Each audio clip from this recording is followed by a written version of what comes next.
Hey everybody, we're going to try to draw some cows today, okay? As you can see, there's lots of different types of cows. Right now they're all looking like they're taking a nap, but notice the shapes that you see and we're going to try to draw what we see. You might be thinking at this point, she sounds pretty chirky about drawing a cow. I have no idea how to draw a cow. But don't panic.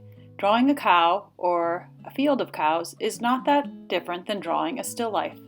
You're going to be looking at objects, sizes, relationships, textures, curves, and lines, and trying to connect your pencil to what you're looking at. So the first thing to notice in this landscape is noticing how the things in the front look larger, and as the cows go into the distance, they recede and they look smaller. And then the trees and the things in the background look even smaller.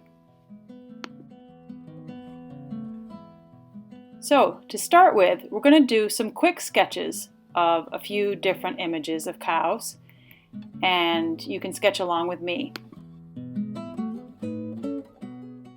First image we're going to look at are these two cows, and one thing to notice is that the cow on the right is really like a box in perspective. So we're going to start by drawing the box. We're going to make a line, and then we're going to imagine that the edge of this box is going into the right side of the horizon, imagining there's a point where they would eventually connect. So that's one side of our cow box. And then we're going to make another side where the lines are going back to another vanishing point along the horizon line. So we're just going to imagine that that cow is inside of a box. And then on the right side of the box, we're going to notice, just keeping your pencil nice and light, we're going to notice the shape of the head, the shape of the ears, just noticing the part of that cow that fits into this plane or this side of the box, imagining, so to speak, that it's in a box. So we're going to notice how it would fill up that side of the box, noticing that that leg would be right there on the edge, and then the other leg would be on that side, and then notice that the bottom legs would go along with that side of the bottom of the box. And then this is the way it's going to look more 3D, because we're going to imagine that the back is going back in space, sort of like inside that box, and again imagining that the feet are going along that edge. So having an understanding of general 3D linear perspective is going to help you draw anything, whether it's a road or a building or a cow. So just keep your pencil nice and loose. Doesn't have to be a perfect cow, you're just trying to get the general shape and loosen up your drawing hand. In the next image, you'll notice that the two cows on the left, you're really only seeing one side of the box, as though you're looking at a building straight on. So you're just seeing one plane. And then the cow on the right, you're sort of seeing the three-dimensionality of the box because you're seeing one corner of it. So we're going to just sketch those out, noticing how they take up space on the rectangle of the composition. And we're just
back will be going into the distance and getting smaller as it goes back in space.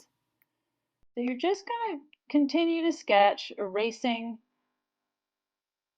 as you need to, getting darker as you get more confident in what you're drawing, keeping your pencil nice and loose, trying to get the shapes that you see, noticing the nose, the shape of the nose, the shape of the ears, noticing the sort of midline, which would divide the face in half, and then how the eyes would inhabit the sides, sort of equidistant along that line. Just looking at them as shapes, not even trying to name it as a cow or an eye or an ear, just noticing where the curve follows, where it intersects with the back. And then if you feel like you didn't get something quite accurate, you can try to draw it again.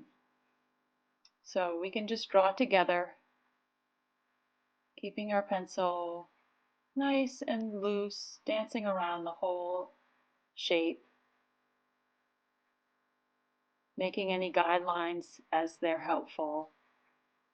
And remember, if you're planning on not adding watercolor or any kind of color at all, you can really get into the value study and the shading that you see. If you plan on turning this into a watercolor, you can keep it more as a contour study. So as you continue to look at the shape of the head, you'll start to get it a little more accurately.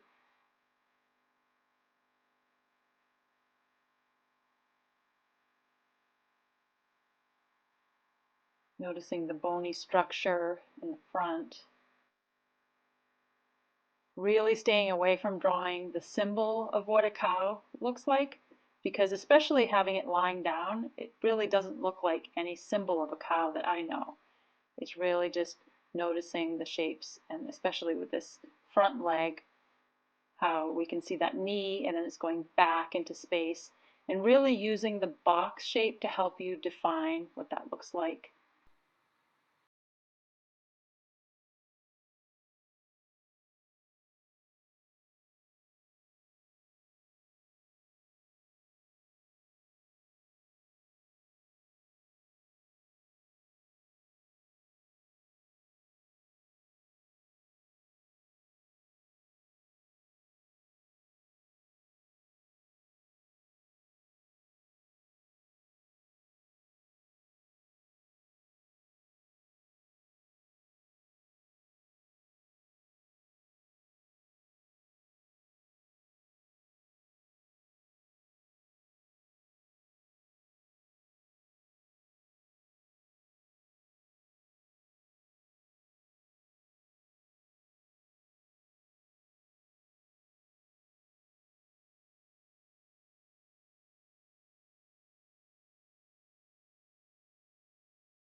you're using a mixed media paper.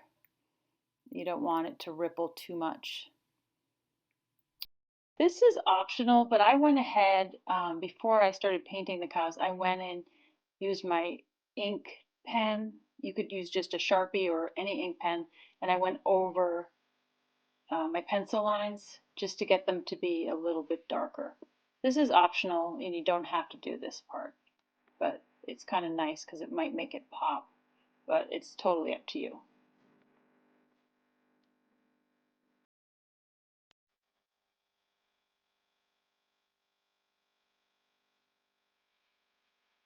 If you're working with an ink pen, you can think about changing shapes if you'd like to. You can think about using shading if you'd like to.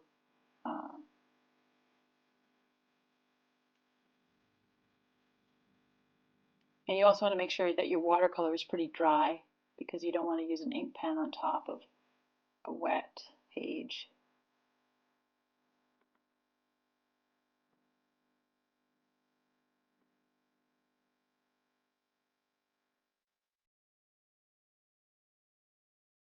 If you're keeping this as a pencil study, you probably don't want to use the ink. If you'd like to play around with how to create value and draw with your Sharpie, you're welcome to keep it as a black and white study on the cows and keep the grass green. So there's many different ways to do this.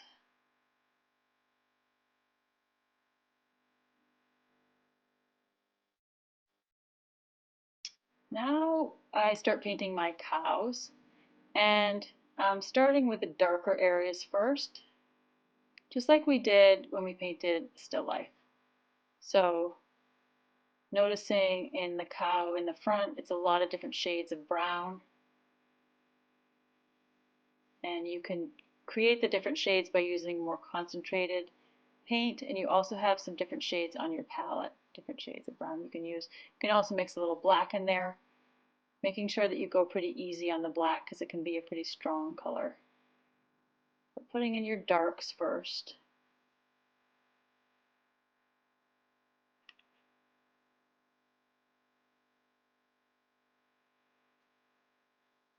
Working around the whole cow, noticing if you have one color on your palette, noticing, or on your brush, noticing which parts of the cow would have that color. Just kind of dance around the whole cow. You can use your white acrylic to mix in with some of your watercolor if you'd like to make it a little brighter, a little lighter. You can also use your white to add highlights. So thinking about the darkest darks and now thinking about the lightest lights on your cow. And using that white around the nose is going to help make the nose pop. And using the white around the eyes helps to create the shape of the eyes. You can also use the white for the shine in the eye. And then you can look at all the different shades of brown in the photograph, but I noticed lots of reds and golds as well in that cow. Just try to have some fun, either working with your value study on in your pencil or using different patches of color to create value, form, and color.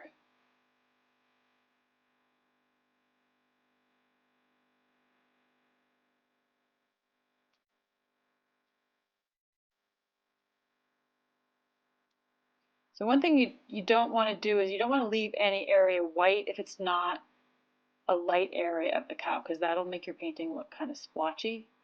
So you want to make sure you blend it all together, just leaving the whites or adding the whites with your acrylic where it is brighter, because the whites will definitely pop and the darks will recede. And you can start going to the cows in the distance, remembering that you don't need to include as much detail. If I were smart, I might have started in the background with the back cows and then moved towards the front. You just want to be careful not to smudge your front cow with your hand.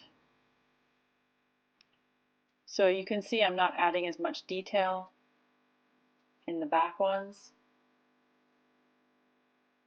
Starting with my black watercolor.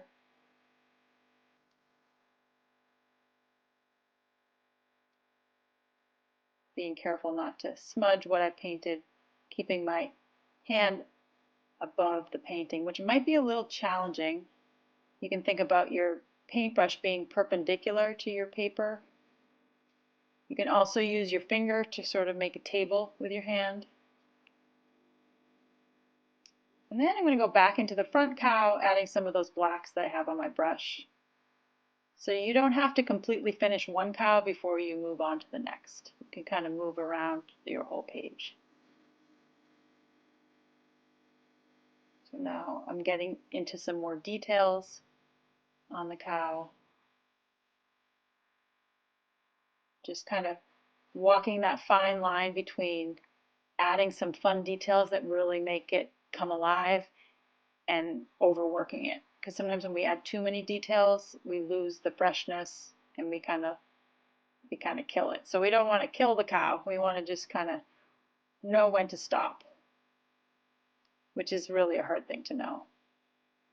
So if you do overwork it, it's okay. You can try it again. But you can stop at any point that you feel like you're happy with the way it is. And you can leave it nice and loose. It doesn't have to be a finished painting. You can stop whenever you'd like.